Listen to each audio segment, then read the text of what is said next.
दोस्ती में मदद करना। ये कहानी है एक बड़े हाथी की जिसका नाम गिंधरा था। गिंधरा एक बड़ा और महकता हाथी था जो एक खूबसूरत जंगल में रहता था। गिंधरा की बड़ी लंबी होंठ थीं और उसके मुंह से निकलने वाली आवाज जंगल में गूंजती रहती थी। एक दिन जब गिंधरा जंगल में सैर कर रहा था, वो एक पैगाम पाया जो एक पौधे के पास लटका हुआ था। पैगाम में ये लिखा था कि जंगल को खतरा है और जंगल की मुहाफजत की जरूरत है।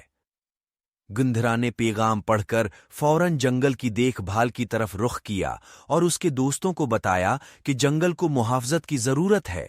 इन सब ने मिलकर जंगल की मुहाफजत का फैसला किया और जंगल को बचाने के लिए कई मंसूबे बनाए। गिंधरा और उसके दोस्तों ने जंगल की सफाई के लिए और दरख्तों की नस्ल को बचाने के लिए कई काम किए। वो पानी की तनसीब के लिए भी मसरूफ रहे और जंगल की जानदारों को आजादी के साथ रहने दिया।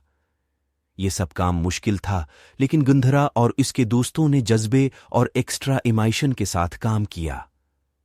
वो जंगल को बचाने के लिए अपनी कुव्वतों को मुतहर्रिक किया और आखिर में वो कामयाब हुए।